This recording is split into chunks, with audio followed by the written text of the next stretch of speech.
Yaroslav, I'm going to switch to Ukrainian now. So if you need headsets, please use those. По-перше, ваша компанія і Асоціація українських бізнесів у Польщі, ви багато робили для допомоги з релокації українським бізнесам ще до початку повномасштабної війни. І зараз для мене цікаво, як змінився, наскільки багато агрикалчурал компаній з'явилося So let me now ask you how many України, companies, so agricultural companies relocated to Poland, moved their offices to Poland. If they evacuate from Ukraine, if they relocate to here, which elements of their companies they relocate here? What are their hopes for Poland and the trends that you can see? Thank you very much. If I may, very briefly, I'd like to talk about the current situation in the agricultural market and in export. Ukraine 20 years ago was able to feed 20 million people all over the world. Now it can provide for 400 million people. It is the number of people, according to the most recent data, is the number of people that we can feed as the Ukrainian agriculture.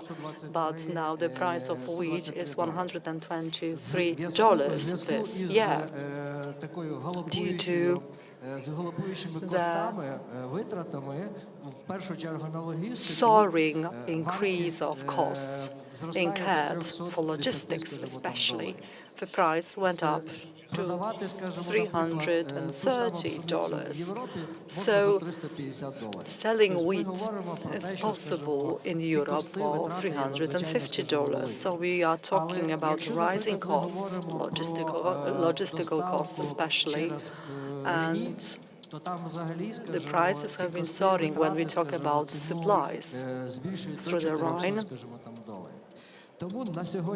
These costs go up to $400, and the price goes up. The price goes up to $400. So before the war, Ukraine exported more or less 5 million tons of food produce per month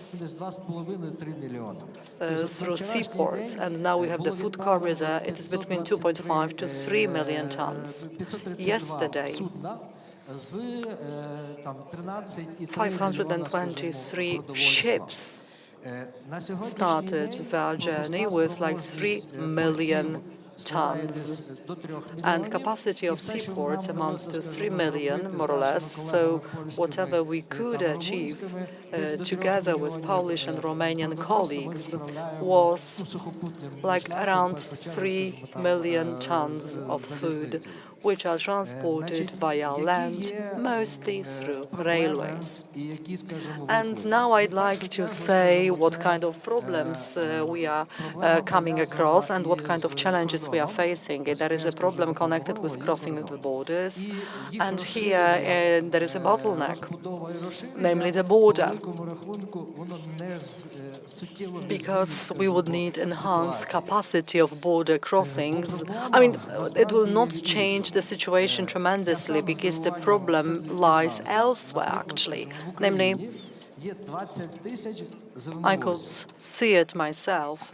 I was quite surprised because in Ukraine we have 20,000 wagons which are adjusted to transportation of grains. Throughout Europe there are like 12,000 of wagons like that. So we have 80% of food transports are done via railways in Ukraine.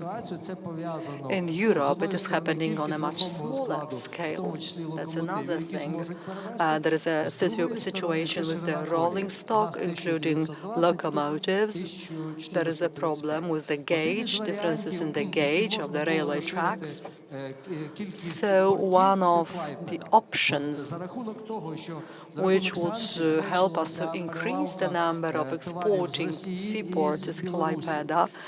Due to lower reshipment of Belarusian and Russian cargo, Klaipėda is very much interested in receiving our goods, our commodities, our food.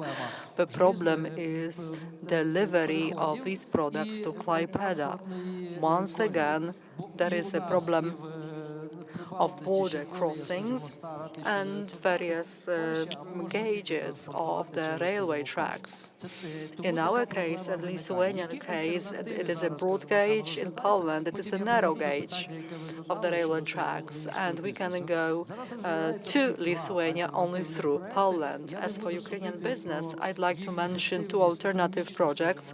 I'm not going to talk about the economic efficiency, but we are thinking about the construction of a pipeline for transportation of oil.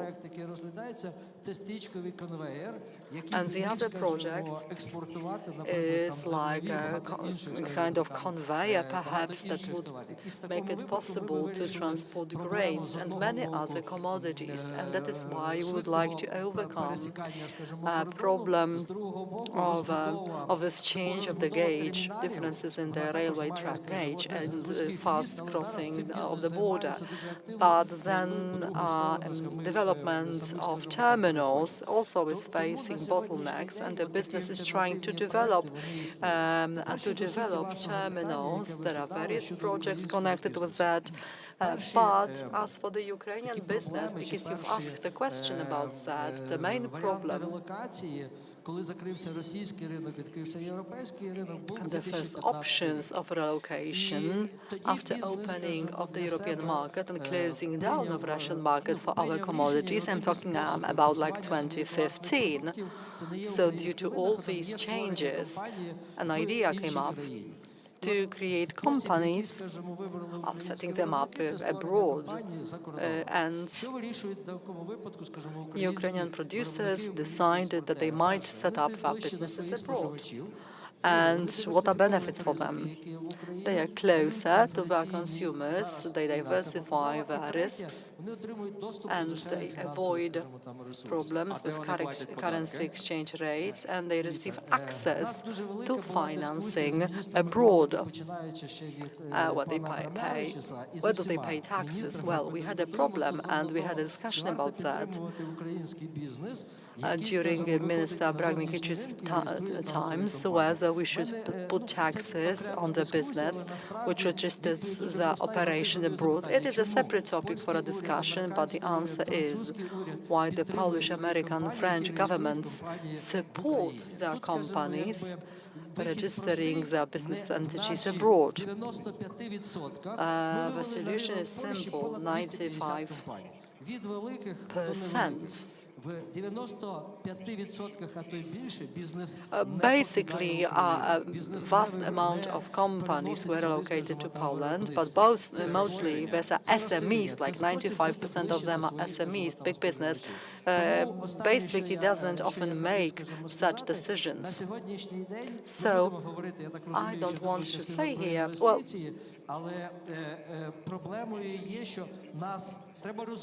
basically, let me put it like that. We should be talking about investments, but especially we should think about our farmers. They are not like welcomed abroad because there is a lot of competition. Competition will continue. It will be like that in the future as well. We have to look for partners because then we can run various business activities jointly. Thank you very much for this broad approach. To what Yaroslav just said, specifically on Ukrainian businesses opening up offices in Poland and doing whatever they need to do in Poland and paying taxes here rather than in Ukraine, but still having some businesses left in Ukraine. І це не те, щоб порада, але те, що вам здається необхідним зазначити, на чому варто сфокусуватися. What about your perspective? Do you have any advice? What is necessary? What we should focus on, both from your perspective and the perspective of the agricultural sector? You've already asked this question to Alexander, because you were asking about what the government can do for business, not to disturb, not to interfere, I would say, but on the other hand, whatever the business needs is understanding and support. So let me give you an example. In Poland, everything that we need to do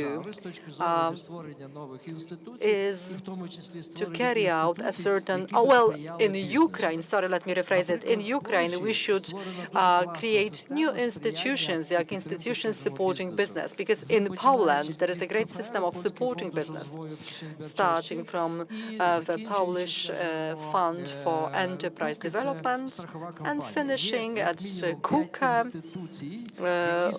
which is insurance solutions. So there are like 4 or 5 institutions which support business in a very intense way, helping entrepreneurs, and both in Ukraine and Poland, I can compare both situations. I would say that thanks to decentralization in Poland, there is a lot of support for businesses since 2006. I'm not idealizing Poland, but since the head of the commune, at every level up to the minister, everyone supports business in Poland. No one is thinking, like our deputy minister, whether we should support those in Ukraine or those who have left abroad. No, support in Poland is like a total support. You support investors, you support taxpayers, you are trying to support businesses in various ways in Poland. So now in Ukraine, we need to understand what is useful and necessary for the Ukrainian business, and then this kind of support needs to be provided. The government can do that, the state can do that, there may be support in logistics, infrastructure, development of various infrastructural projects. And obviously we can we can see some problems even at the level of communication with the authorities of the Republic of Poland. Now I'm talking as the head of the Association of Ukrainian Business in Poland. We can talk very well with Polish ministries at all the level. Every proposal is communicated directly to the ministry. So this communication is much better with Polish ministries than communication with Ukrainian ministries. At the level of Ukrainian embassy in Warsaw, yes, there is some support. Obviously, competition has always been in place. It will continue to be so, but we can convince the Polish business that running a business in Ukraine is safe. It is feasible. They can do it. Of course, if you talk about the protection of your rights in the context of fighting against corruption. Now I can see many possibilities, many opportunities in functioning of agricultural business. I can see that competition is in place, but perhaps we should focus more on cooperation. In Ukraine, our Ukrainian farmers have excellent land, soil, human capital, various resources. In Poland, there is a lot of expertise, qualified farmers. So let us not think about competition. Let us think more about cooperation. So let us think about that. Let us think about development of food processing, because yes, it is about added value. It may be one of Ukraine's assets. A very important thing is that in this context is using simply some support from the Polish government. I'm going to switch to English. I see that you had something to say about this, and I'm happy that this is a discussion way, so we're not all aligned in this.